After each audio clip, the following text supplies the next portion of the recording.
Hindi na nga ito masyadong packet eh. Noon talaga dati. Packet to. Medyo sakto na ngayon eh.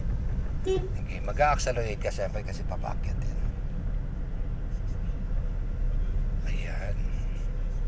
Tapos, intersection sa unahan, T-intersection yan, highway yan or main road. Magsisignal ka ng right kasi right po tayo. Okay, yun. Sorry.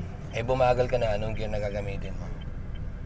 Kasi hinto ka pa dyan, magpo-full stop ka siyempre dyan. Di naman tayo pwedeng tuloy-tuloy sa malaking intersection. First gear po. First gear. Lapit mo dun, iakyat mo ng konti ma'am. Clutch bite lang naman katapat niyan. Yung ginagawa natin kanina. Lapit mo dun ng konti ma'am. Clutch control, sabayan mo pa ng kombinasyon ng clutch bite. Go! Go! Angat yung clutch. Nag-brake ka kasi atras yan. Huwag bitawan si clutch ha. Okay, nanginginig na. Anong kailangan gawin? Yun. Habang ang manibela, dapat umiikot na.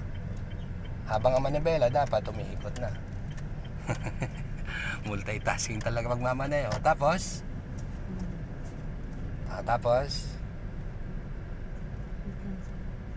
Ngayon?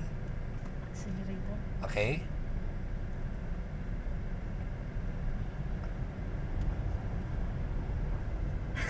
Tapos?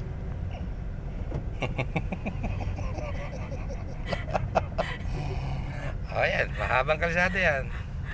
Ay, salamat po. Nakasakit ako.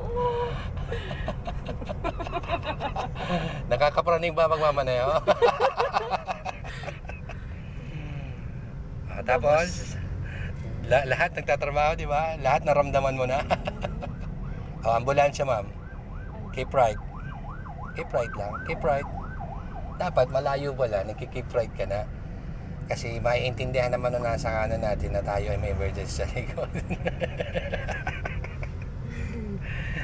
First time? First time. Okay. Talagang may first time. Ano sunod?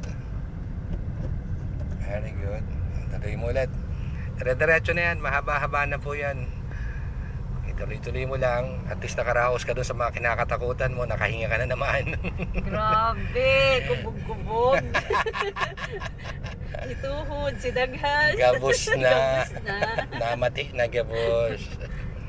Dito, kayang-kaya mo to. Panis to sa'yo. Tuloy mo lang ito. Drive and keep safe always. Mabuhay po.